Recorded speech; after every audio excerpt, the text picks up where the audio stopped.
17. A ciência sonda o corpo energético. Existe um corpo astral, um corpo energético, cópia do corpo físico do ser humano. Durante séculos, videntes, escritores, clarividentes, assim como antigas filosofias e religiões se referiram a um corpo invisível que todos possuímos. Ele tem sido chamado, através dos séculos, corpo sutil, corpo astral, corpo etérico, corpo fluídico, corpo beta, corpo equivalente, corpo pré-físico, para citarmos apenas alguns dos seus nomes. Pessoas que tiveram um membro amputado continuam, não raro, sentindo a perna ou o braço que falta, como se este ainda estivesse lá. Os médicos explicam a sensação dizendo que se trata de uma alucinação que satisfaz a um desejo, de nervos que ainda registram o que se foi, ou de uma tendência psicológica para continuar encarando o corpo como um todo. Mas os médiuns e clarividentes afirmaram a miúde ter visto membros fantasmas. O braço ou a perna que falta persiste em forma fluídica, dizem eles, e continua ligado ao corpo. Consoante alguns médiuns, esse duplo humano é maior do que o corpo físico e a aura ou luz que se vê em forma de radiações à volta do corpo é simplesmente a borda externa do duplo humano. Uma das médiuns mais notáveis e merecedoras de confiança do nosso tempo, Aileen Garré, mulher de negócios muito bem-sucedida e presidente da Fundação de Parapsicologia de Nova York, escreve em seu livro Awareness: durante toda a minha vida eu soube que todos possuímos um segundo corpo, um duplo.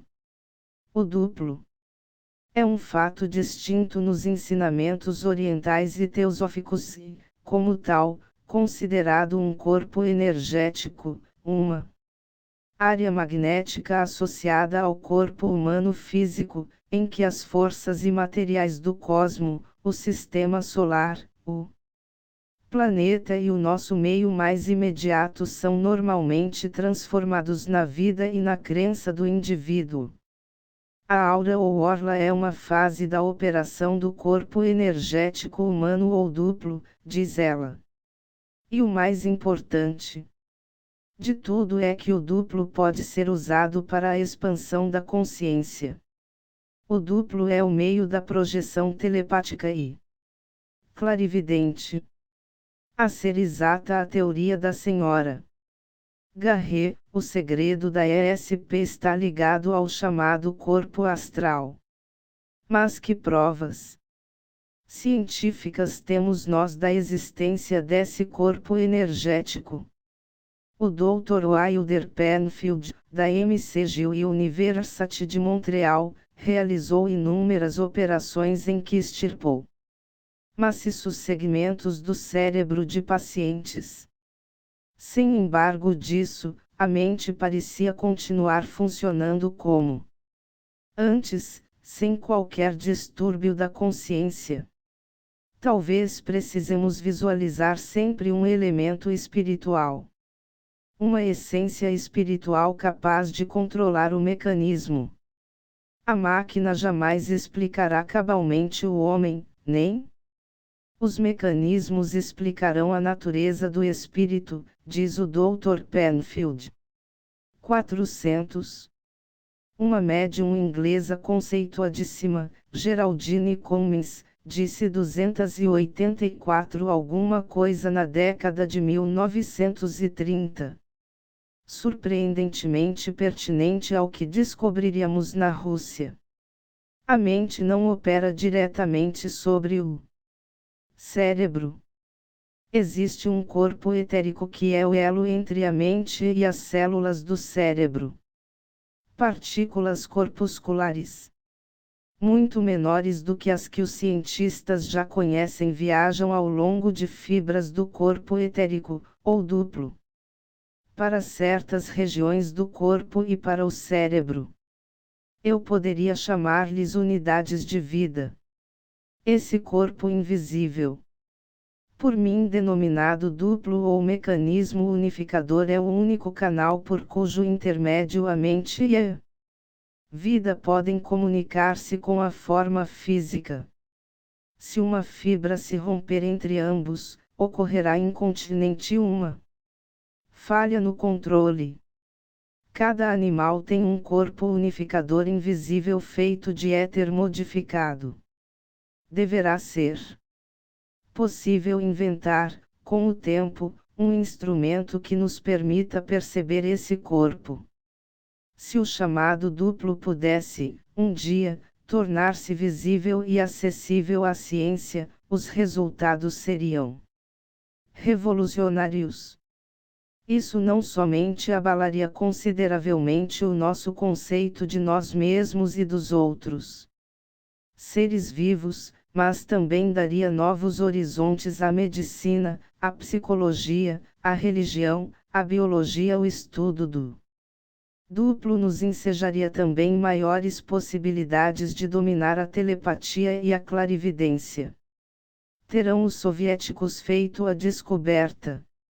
Terão eles tornado visível o duplo humano?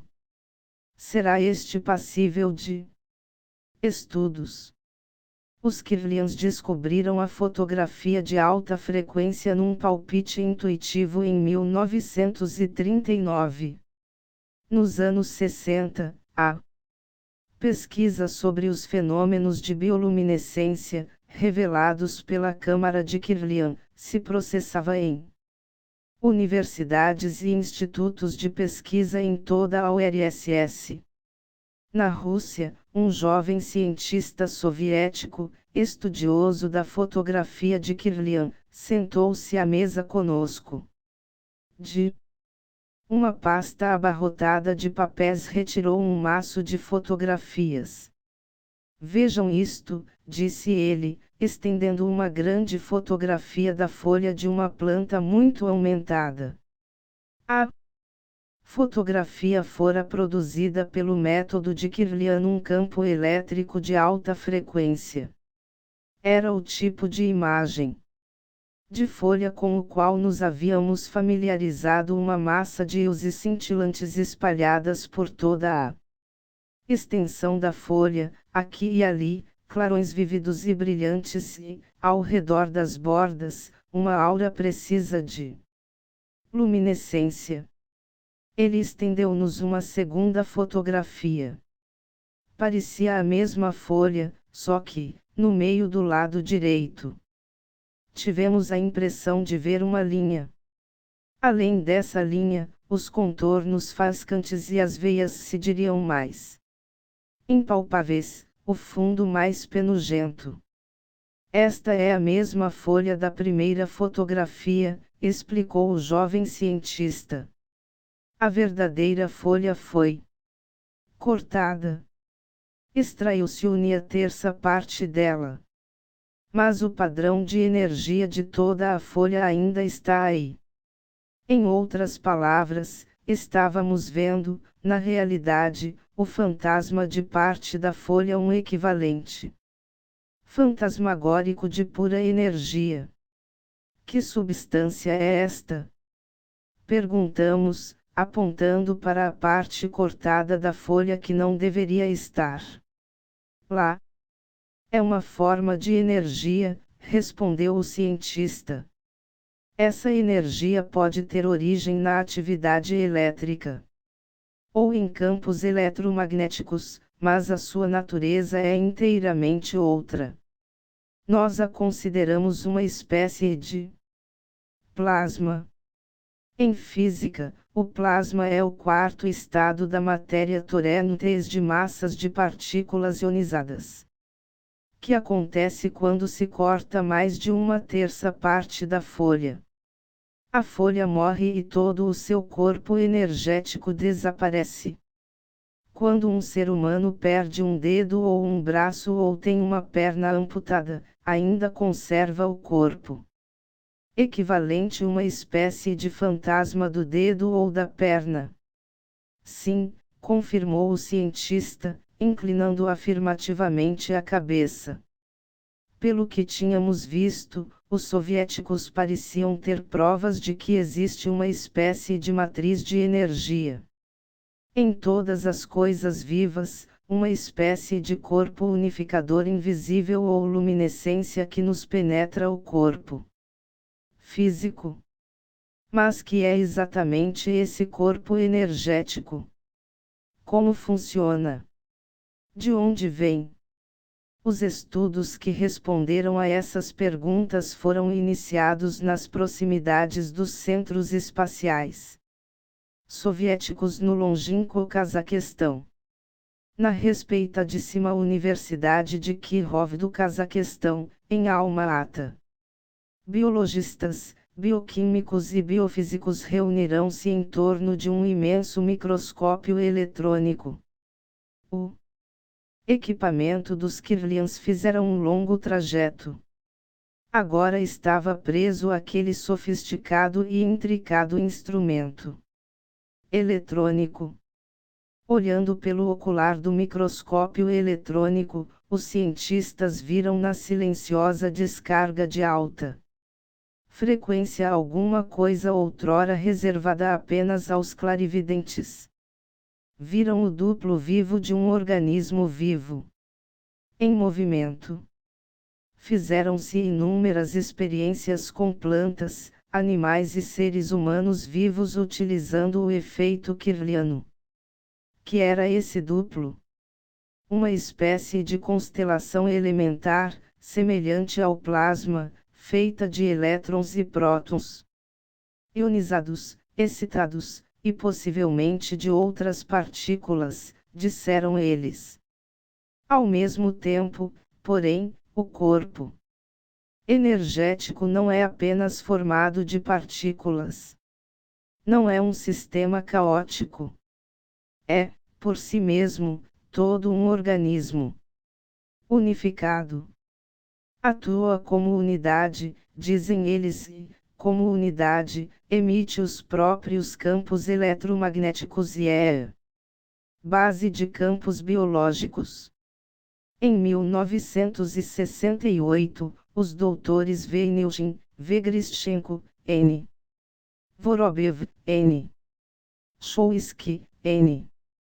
Fedorova e F. Gibadulin anunciaram o seu descobrimento. Todas as coisas vivas, plantas, animais e seres humanos possuem não só um corpo físico, constituído de átomos e moléculas, mas também um corpo energético equivalente, a que dão um nome de corpo do plasma biológico. 7560, 198. As implicações são tremendas. Num trabalho científico volumoso como um livro, publicado pela Universidade do Cazaquistão, A Essência Biológica do Efeito de Kirlian, Alma-Ata, 1968, eles descreveram as pesquisas levadas a efeito com o corpo energético vivo. Veja apêndice A, 7. A bioluminescência visível nas fotografias de Kirlian é causada pelo bioplasma e não pelo estado elétrico do organismo, dizem eles. Um dos traços mais característicos desse corpo energético colorido e vibrante, que existe em todas as coisas vivas, é a sua organização espacial específica. Possui forma no interior do corpo energético. Afirmam os cientistas, os processos têm o seu próprio movimento labiríntico, absolutamente diverso do padrão de energia no corpo físico. O corpo bioplasmático também é polarizado. O plasma biológico do corpo energético é específico de cada organismo, de cada tecido e, possivelmente, de cada biomolécula, afiançam eles. A especificidade determina a forma do organismo. Nos últimos anos, inúmeros cientistas de muitos países têm pressuposto a existência de uma espécie de matriz, uma espécie de padrão organizador invisível, inerente aos seres vivos. Na União Soviética, por exemplo, o Dr. Alexandre Studitsky, do Instituto de Morfologia Animal de Moscou, picou um tecido muscular em pedacinhos e enfiou-os na ferida feita no corpo de um rato. A partir desses pedacinhos, o corpo reconstituiu um músculo inteiramente novo, como se existisse um padrão organizador. Um neurologista norte-americano descobriu que poderia atinar com vestígios do padrão de campo elétrico do membro cortado de uma salamandra.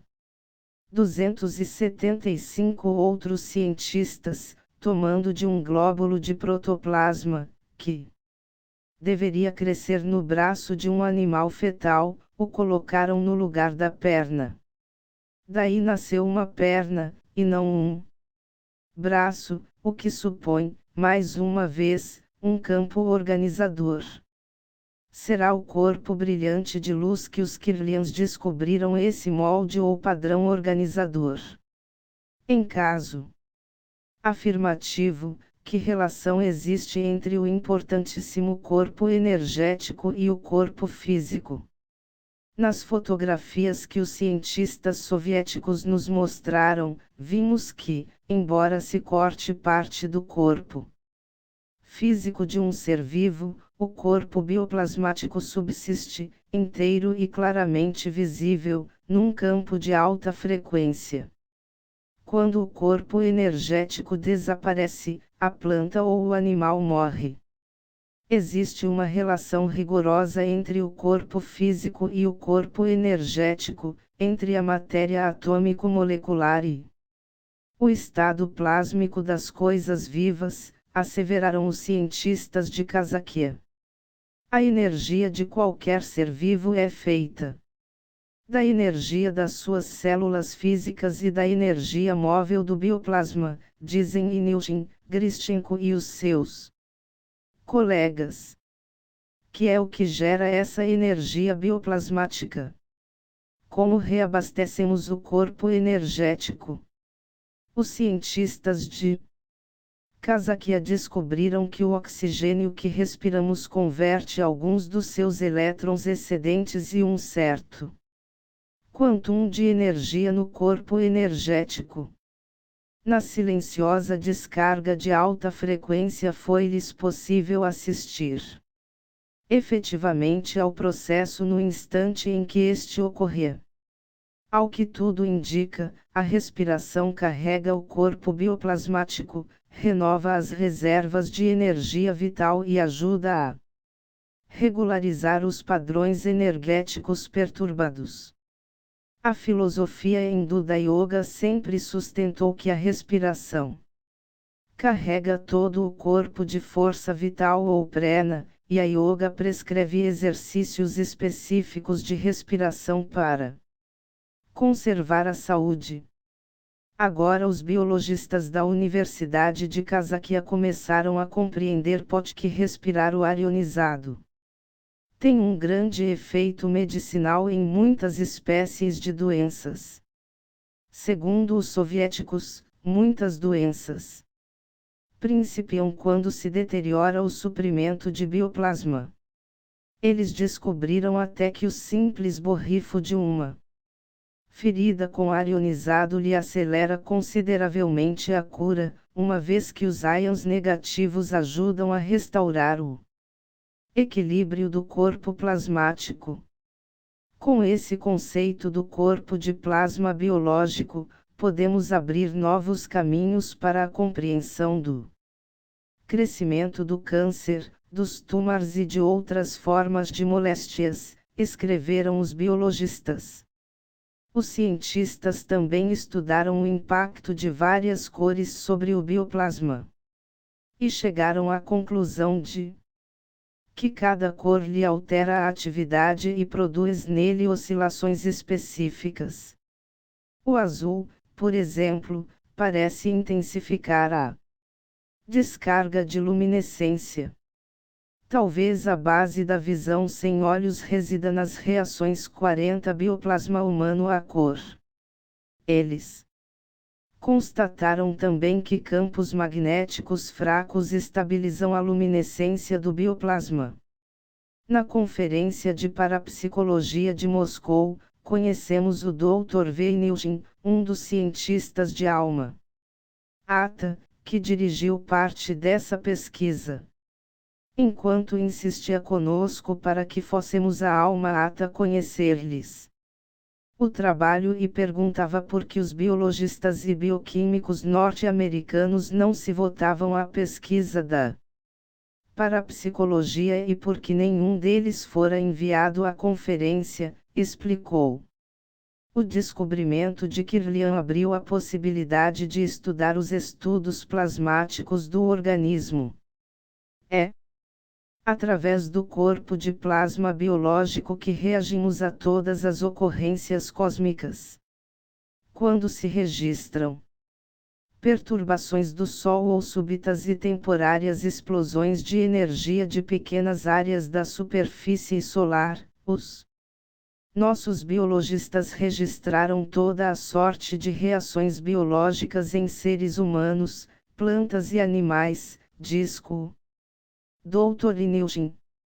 Esses distúrbios do Sol causam alterações em todo o equilíbrio plasmático do universo, as quais, por seu turno, interessam o bioplasma dos organismos vivos.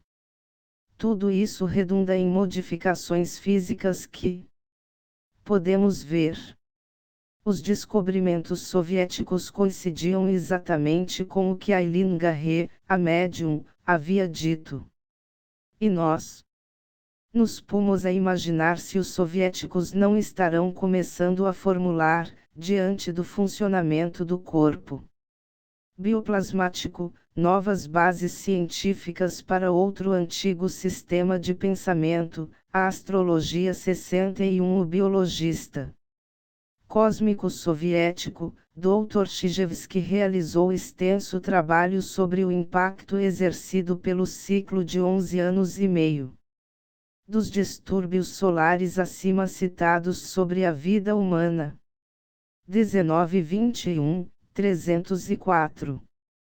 Durante séculos, muitos médiuns afirmaram ser possível separar à vontade o corpo astral do corpo físico. Sustentam alguns médiuns que não somente podem movimentar esse corpo energético, mas também viajar nele. Os soviéticos estão atualmente estudando os yogis que afirmam realizar viagens fora do corpo. 24. Em ocasiões de crises, transas, coma, ou sob a influência de anestésicos, disse que esse corpo energético se desprende espontaneamente. O Dr. Charles Start, da Universidade da Califórnia, Davis, está começando a fazer experiências com viagens fora do corpo.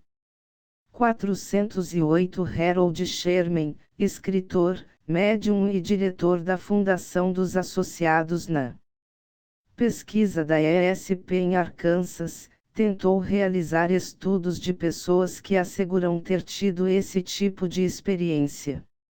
No momento da morte, ao que se supõe, o corpo energético abandona o corpo físico. Dizem os médiuns. O corpo etérico, ou corpo energético, e o corpo físico se interpenetram. O primeiro é uma cópia exata do segundo. Por ocasião da morte, emergimos simplesmente do nosso invólucro de carne e continuamos a viver com o corpo energético.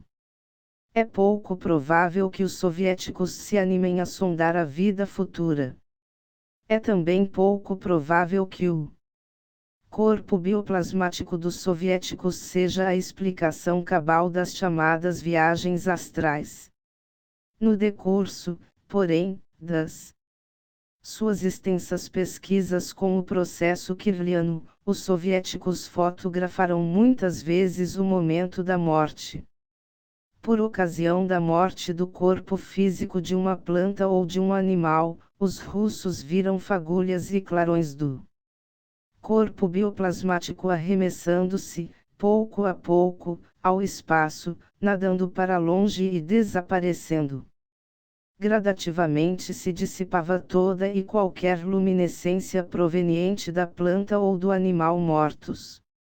Entre mentes, detectors à distância do campo biológico continuavam a detectar campos de força pulsantes do corpo morto. Virá essa energia do corpo bioplasmático em dispersão. Com a ajuda da fotografia de Kirlian, talvez seja possível desvelar um pouco mais o mistério da morte. Valentina Krysanfovna Kirlian e Semyon Davidovich Kirlian possibilitaram a todos nós ver, pelo menos, parte da aura. Eles parecem haver fotografado o lendário corpo energético, o nosso segundo corpo, o corpo sutil. Assim como os Kyuris encontraram um universo novo e turbilhonante no interior de um pedaço de rádio, assim, os Kirlians encontraram galáxias inteiras de luzes azuis, douradas, verdes, roxas e um mundo de fogo. Grandes canais de luz coruscante e cintilante nos seres vivos, em nós. De todas as coisas novas e insólitas que se nos depararam por detrás da cortina de ferro, o descobrimento dos Kirlians nos parece, potencialmente, a mais importante. Depois de vermos as suas brilhantes e belas fotografias, nunca mais seremos capazes de pensar em nós mesmos ou em qualquer outra pessoa nos termos sólidos, opacos, inertes, com que pensávamos antes. As implicações da asserção soviética de que existe um corpo energético, ou astral, são vastas. Nenhuma área do nosso pensamento, seja ela a filosofia, a ciência, a arte, a religião, a medicina, deixará de ser, mais cedo ou mais tarde, afetada pelo conceito de que não possuímos um corpo, senão dois. Temos dado a ele o nome de corpo secundário. Mas é bem possível que se trate do corpo primário. Pode dar-se que, através dele, estejamos ligados a todas as coisas do universo de maneira mais vital do que jamais imaginamos. Para a parapsicologia, a compreensão do corpo energético do homem será, porventura, a chave de mistérios seculares. Tudo faz crer que a Sra. Garret tivera razão ao afirmar a existência de um corpo energético humano. Ao descrever-lhe as características e ao referir-se ao impacto do sistema solar sobre ele, teria tido razão ao afirmar que esse corpo energético é o meio dos fatos psíquicos. Os Kirlians haviam dado aos parapsicologistas uma assombrosa e nova técnica exploratória e os parapsicologistas se valeram imediatamente dela no estudo do corpo energético e da ESP. A aventura estava começando.